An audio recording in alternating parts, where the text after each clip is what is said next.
Alright fellas, here we're back in Pokemon Masters, and today we're going to be looking at Akari and Hisuian Samurott at 1 out of 5 EX and see just how good they are. So, there's some very interesting things I'd like to know with this sync pair outside of her kit, but first I'll go into her kit details and whatnot. So, looking at her stats, 765 HP, really good obviously, 401 attacks, good as well, 219 defense, 207 special defense is fine, you know, for a character that's not meant to take a hit. Or not meant to be bulky, rather. So she can take a couple attacks as a, damage dealing unit, which is good. Not to mention she has potions, so she can restore her HP. And she's got 312 speed, which is fine, right? It's not a bad speed tier. Outside of that, looking at her moves, she has the Mutual Understanding Trainer move, which turns the field of play into Dark Zone and raises an ally's speed by 4 and gives them +2 special moves and physical moves next. Very, very strong trainer move here, probably in contention for one of the most strong trainer moves in the game in general, because being able to set the zone as well as boost an ally, or yourself of course, by that much is definitely very, very good, 100%. Again, potions, as we stated.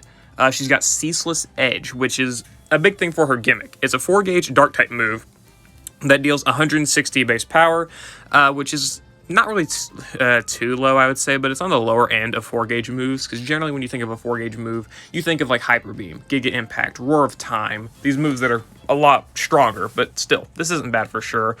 She has the crits land more easily, applies dark damage field to the opponent's field of play, which will damage enemies whenever they take an action. So, very, very good, right? It'll deal dark type damage, so any enemy that's weak to dark will take super effective damage from it. I don't know the exact damage of it. Think about it like, obviously, the rock damage field from Bertha's Stealth Rocks or the fire damage field from Leon's Max move. Those type of things, but this time it's dark, and you can obviously set it pretty much infinitely. Very good. And this is what revolves around her gimmick of dark damage field, the top performer Ceaseless Edge. The activation condition is when their dark zone is active. I can't speak. Sorry. And the activation condition is when there is no longer dark zone or dark damage field active. So, as long as it's active, you can use this move. The move never misses, and except in certain circumstances, it always lands a crit, and the move's power is increased when used in succession, and it lands. So it increases by 20% every time it lands, up to a maximum of 60%. And if a different move is used by the user's Pokemon, the power returns to normal. I don't think this is affected by the sync move. I could be wrong. We'll see in the showcase and whatnot, right? But do note, obviously, if you use normal Ceaseless Edge, it will reduce the damage of this move back to what it is before. But still, it's a 200 base power, 2-gauge move that guaranteed crits, guaranteed lands. Very, very strong, right? With a very good activation condition. So this is very easy to activate, very diverse, very nice, right? And then her passive skills, she has Survey Core Teachings, which grants the following effects: reducing sync countdown by 1, raises her attack by 4, and crit by 3 on entry. Very strong ability. Being able to do this just on entry is very, very strong. It's so like this enables you to do a lot of things. You can probably KO the side on the right who makes their move immediately after the middle makes their move. You could probably defeat them in 2 turns with this, because you don't have to spend a turn setting up. Sure, you'll probably miss out on the Dark Zone, but still, Ceaseless Edge and the top performer Ceaseless Edge already pretty strong. But whatever, I'll go into that a little bit later. She's also got Quick Tempo, which applies gauge acceleration on entry, meaning that obviously having to use Ceaseless Edge, a 4-gauge move, it's not going to be too bad, because you do have that gauge acceleration, and of course you can also buff your speed with the trainer move here, so you do have ways to mitigate the gauge cost for Ceaseless Edge. And she's got Crit Strike too, which is a free 20% multiplier, right? For her lucky skill, I gave her Head Start 1, because if you combine her with any other sync pair that has Head Start 1, you can abuse the Survey Core Teaching passive here to give you -3 sync countdown total, and be able to get in extra sync moves before the enemy can get in theirs, right? It's just very, very nice, right? Getting those sync buffs and whatnot. Very good. So that's what I got here for Akari, and what I wanted to actually know that was very interesting with her is that they released a gear for her and Ray for this new skill gear stuff. This new skill gear is very, very nice, right? It gives you the ability to buff specific characters for free and make them a little bit more powerful.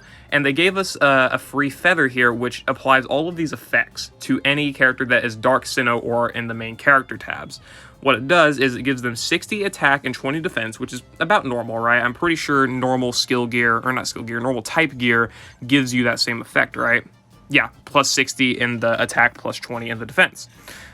But what this skill gear also does, if we can go back to it, because I'm not used to these tabs yet, is it also gives crit moves a 2% power buff. I need to find a way to go into here. Can I go into here?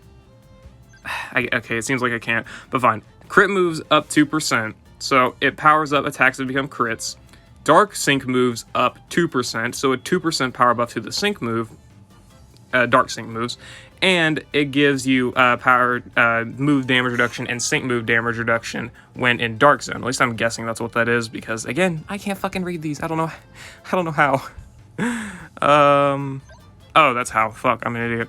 Yeah, powers up moves when they're crits, powers up dark sync moves when they're crits, and reduces damage received by 4% when attacked by a move in Dark Zone.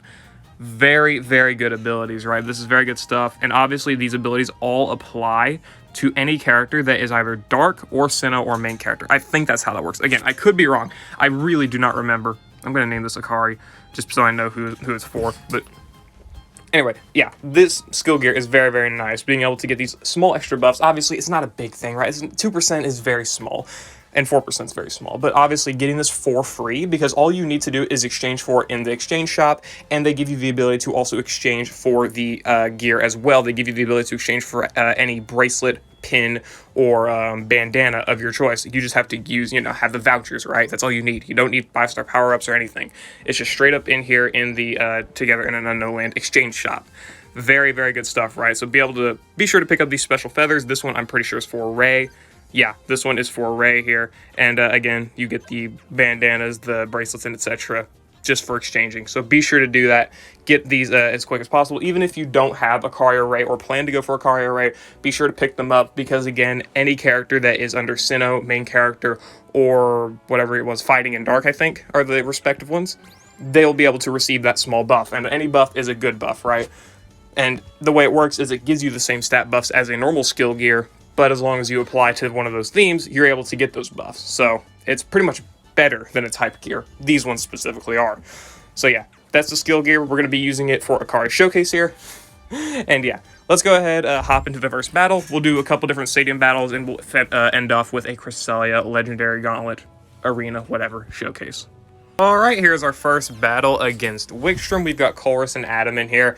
Colress is kind of just here to exist for the most part, because Adam is able to apply a lot of defense debuffs by himself, so Colress is a little unnecessary, but still, it works out. I didn't want to bring a support for parameter purposes, so he works just fine, because he can act as a decent tank, especially if he uses trainer move, which I didn't, but whatever, it's fine. So Akari and Adamant definitely work really well together, despite, not necessarily benefiting from each other too much. Adamant definitely benefits from Akari's side damage for the most part, as well as if you use her trainer move on him, it'll give him +2 physical moves next, which would be obviously very nice for him, though of course not necessary. And Akari is definitely helped out by Adamant because of his sync countdown for 1. That is one big thing, is the sync countdown, because Adamant does have -1 sync countdown on the trainer move, and since I gave Akari head start 1, we are able to get our sync 1 turn quicker, which is very nice. And we use the sync move here, get in 4,000 damage. Obviously nothing insane, because the only multiplier for it is crit strike 2. That's it. So it's not going to hit hard. But her big thing here, of course, is the damage with her Ceaseless Edge, right? And if we see that the first one is 6,000 damage off type with only 1 sync buff, give her a support EX, and that's honestly looking pretty good, I would say. So that's pretty nice, pretty nice. But of course, obviously, 8,000, so it went from about 6,000 to 8,000 in an instant. That's pretty good. And then I'm pretty sure it does about 13,000 damage on the side. Spoiler alert, I guess. Only thing about this, yeah, 13,000 damage. Only thing about that is that, of course, if you use the sync move, it does reset it. I have noticed that. I'm quite certain it does reset it. And of course, you have to set up the damage field again, the dark damage field. But of course, not that bad. When you're moved off type at 1 out of 5 with only crit strike 2 as its multiplier, it can start hitting up to like 8,000, 9,000, 10,000 damage off type within its second or third hit. Not bad for sure. Not bad at all. Obviously, of course, it does take time to get there, so you do want to probably rely on another DPS character to help you out, especially with the size and whatnot, which is why I brought Adamant, because he's able to help out with defense debuffs, as well as provide that good side DPS we need. And of course, again, the sync countdown, so yeah, pretty nice. Pretty nice run overall, so yeah, that was the run versus Wickstrom. Let's go on to the next one. Alright, here is a battle versus Dragon Week Drasna. We've got Archer here as well as Clement and Magneton. I gave Clement and Magneton head start 1, which, if you will just watch, really just watch what this ends up doing for us. This is a pretty good setup for us because we are actually able to use Akari's trainer move to a pretty decent effect here. Be able to set Dark Zone because our first Saint move was with Archer, which is literally, as you can see, after one turn of using moves. Pretty good, right? Pretty good. Sprint Sync pairs are just insane with their Sync countdown, and obviously Head Start 1 as a lucky skill. So good, right? So we use Archer's Sync move here, get extra Sync countdown from Sprint. This is just a Sync ramping set. Just let that be known. This is a Sync ramping set for the most part, and it's pretty good. It's pretty good of a set. We're already very close to our second Sync move. I set up the Dark Zone with Akari, give her +2 physical moves next, and it pretty much enables us to get that extra damage in with her Ceaseless Edge. 7,000 damage on the first move. Very, very good, right? We use the Sync move here in order to keep Dark Zone up as well as give us Sync buffs and whatnot. Does probably decent damage, I guess, like probably 8,000-ish, I would say. Okay, about 5,000. It was a little off. But yeah, whatever, it's fine. Okay, of course, we do have to worry about that Dark Zone, or Dark Damage Field, rather, which is a little bit annoying. Thankfully, her grid does fix that, so it'll be, fixed in the 6 out of 5 showcase. 6 out of 5, what? 3 out of 5 showcase. So, that's not too bad. We do use Archer here, again, for the flinches and whatnot as well. 8,000 damage ramping with our Ceaseless Edge here. It seems I'm wrong about that, actually. It does not, using the same move does not cancel out the extra damage from our Ceaseless Edges. 9,600. Pretty good, man. Pretty good move. Of course, her big thing here at 1 out of 5 is that her Sync move's not good damage, so she does definitely benefit a lot more from having another ally that can set Dark Zone, because of course you can only do it in a very limited window with her as it is. So you want to obviously have another character that can either set Dark Zone if you plan to use her as your main attacker, or of course have another attacker so you can just end the stage a lot quicker, because as you can see, Dark Zone starting to go out even with her Field EX, but that's mostly because the battle took a little bit too long, but it's not too big of a problem. We use our Ceaseless Edges here, 8,000 damage on, or about 9,000 damage on the first one, and of course we're going to debuff their defense even more, and this is without Dark Zone. About the same amount. So without Dark Zone and some extra defense debuffs, you're able to do just about the same amount of damage. Pretty good, honestly, pretty good. So yeah, that was the showcase with a lot of Sync countdown ramping and flinches and whatnot from Archer and defense debuffs from Clement there. Pretty good for Akari, really. Her damage is definitely very nice with the Buddy Ceaseless Edge. Her big weak points is having to reset up her Buddy Ceaseless Edge, as well as have to use her Sync move for the Dark Zone because it is a little bit lower power at 1 out of 5. But of course, again, with the 3 out of 5, as well as having the Striker EX roll, that can definitely help out your damage that you may, have problems with, right? I definitely think it can. Probably, anyway. We'll see tomorrow, because I do plan to upload her 3 out of 5 showcase tomorrow, and then her Striker EX roll showcase a couple days after that. It'll take a little bit, but whatever. So, that was a battle versus Dragon Week Drasna. Let's move on to the next one. Alright, here is our battle versus Flint. This is probably one of my more favorite parts of this showcase because her probably single best partner is Neo Champion Marnie, especially, of course, if Neo Champion Marnie is EX'd in at 3 out of 5, because obviously the Dark Zone's very nice, as well as the trainer move here. It's off the trainer move, obviously, but just look at this. If you take her trainer move, give it to Marnie, have Marnie at half HP so her Spike move Grit activates, use a support EX with Elisa in this case, because we do get all that Sync countdown and whatnot. We're able to do our Sync move very, very quickly. Just look how it goes. I could have done this a little bit better, different queuing and whatnot, but I felt this is satisfactory. This is a 1 out of 5 non-EX, only level 140 champion Marnie. Look at how much damage we're able to do with the Buddy Fiery Wrath here. Look at this. Well, there's the top performer Ceaseless Edge, about 4,000 damage. I'm pretty sure that's the first one. 21,000 damage on the Buddy Fiery Wrath. That's absolutely absurd, dude. That's a lot of damage. And then we start ramping up even more damage here. 5,000 damage without any defense debuffs or anything like that on Akari's move there. The Dark Zone does go out, so we're probably going to consist, about 4,000 damage. It makes sense, right? Sadly, we do lose the Dark Zone, so whatever. That's kind of why I say you want another Dark Zone setter with her, or obviously to use her Sync move or whatever else, right? Because you do want that Dark Zone for a longer amount of time than when she's able to set it with. So you do got to keep that in mind. Overall, pretty funny, right? Akari definitely one of the best partners for Neo Champion Marnie. Them together with side DPS, especially, if you both are 3 out of 5, is going to be absolutely insane. The damage is going to be so absurd. Probably one of the highest damage potentials in the game, right? Probably one of the higher damage ceilings. So that's fun. And even at 1 out of 5 for both, as you can see, only Akari is EX'd. I was able to make full use of a lot of that damage, that I have access to. Obviously, if I gave Marty some candies, gave her some more passives for damage, same with Akari, it would look different. But it's fine. So yeah, let's move on to the next battle. Alright, here's a battle versus Water Weak Malva. Notice how none of these battles are super effective. Anyway, so we're using Special Costume Zinnia here because this is probably my favorite team composition for Akari, outside of probably running her with other Hisuian characters, because duh.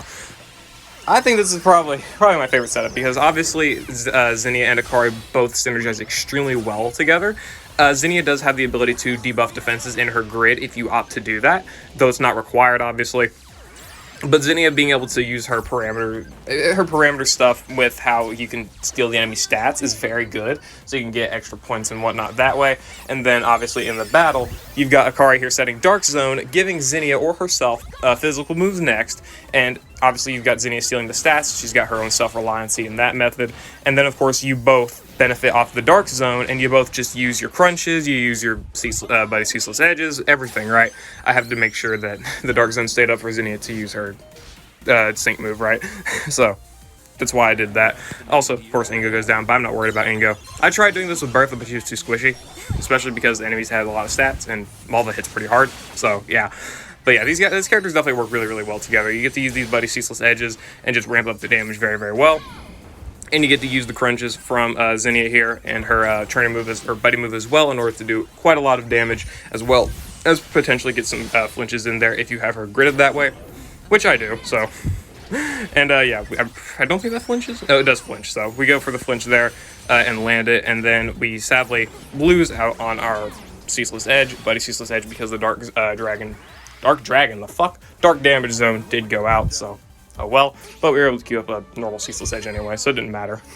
Definitely one of my more favorite team compositions here with Zinnia and Akari, because they both work really well together, both have good forms of damage. Zinnia's obviously got a great nuke, Akari's able to set Dark Zone pretty consistently, and they're both able to just work off of each other quite well, for me, in my opinion. Probably not as well as Neo Champion Marnie, but they are both physical attackers, so you do get that, I guess. But yeah, it doesn't matter. They're both still pretty insane, just as is.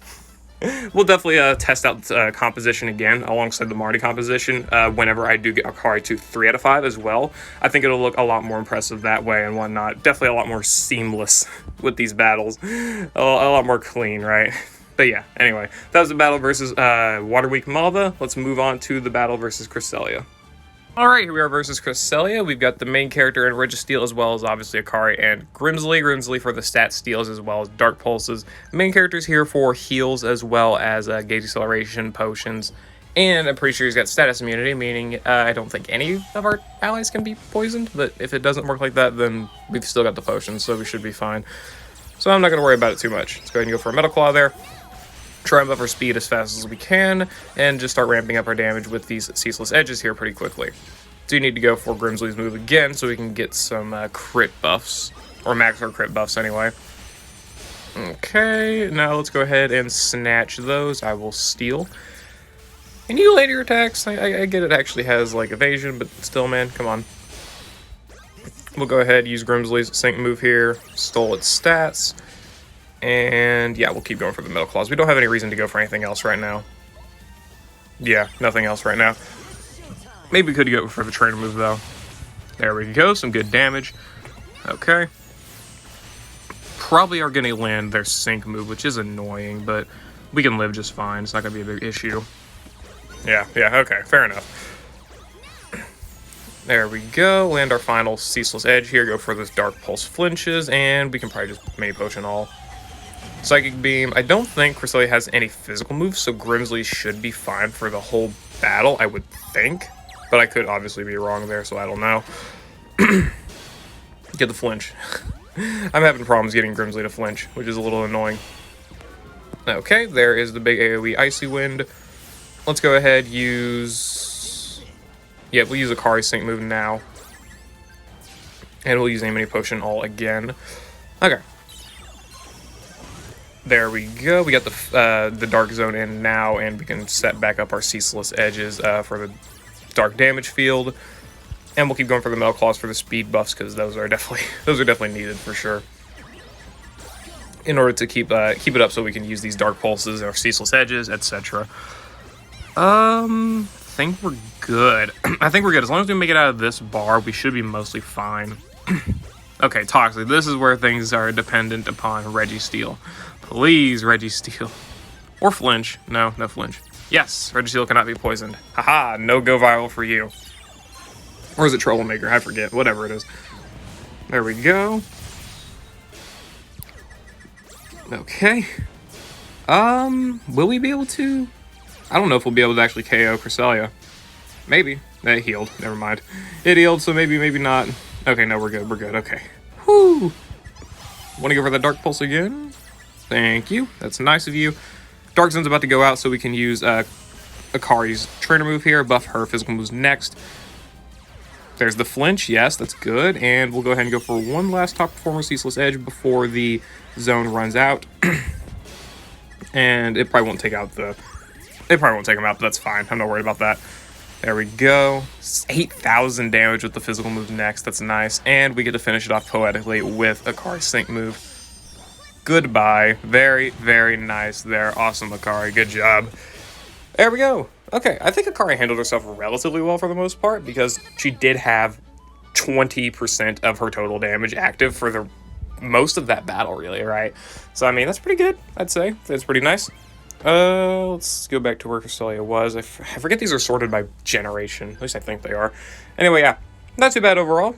Handled herself pretty well. She did do pretty solid damage for only having about 80% damage reduction from her. So that's nice. And of course, having the Dark Zone active for a good majority of the battle was nice for reducing sync move damage for her, and as well as Grimsley, because of the ability from her gear here, right? Being able to, you know, work for Dark, Sinnoh, and main characters, as well as, of course, buffing all these stats. Very, very nice. It's pretty much free stats, right? Obviously, the way that these gears are working is that they're giving you the stats that you would normally get from the type gear, and of course, they're giving you extra effects, right? So this is very nice. I'm quite certain that's the way these gears work, is that you don't need to be all of them. You just need to be one of them in order to receive the boost, right? At least I believe so, because the main character there, he is receiving a attack and defense plus 20 and plus 60 respectively, and same with Grimsley, right? So you can see it up here. So that's very, very nice. Just free stuff, right? Free stuff. So be sure to pick up the theme skill gear, or not, whatever it's called, the skill gear, right, for Akari and Ray, as well as do the event that is currently released to get yourself a lot of the free, like, pins, as well as the just bandanas and other items, right? So be sure to get those for free. Do the stage every day. You can get an ever pin, as well as, of course, gems for doing it. So be sure to do it, right? Anyway, yeah, that was the Akari showcase. I would say she's pretty good for sure. It's at 1 out of 5. Obviously, she's going to benefit a lot more from dupes, but she's got really good partners, right? Special Costume Zinnia, Neo Champion Marnie. I did want to showcase Karen with her, but I'm probably going to just save that until the 3 out of 5 showcase, because I didn't think about it. But yeah, she's got some really good partners that work with her, just in general, honestly. Especially because of her trainer move being so diverse. You can give your allies speed, physical moves next, special moves next, whatever. And it works out pretty fine. So, yeah. Anyway, yeah, I'll see you all later. Hope you all enjoyed. Let me know what you think about Akari and Samurott down in the comments below, and I'll see you all later.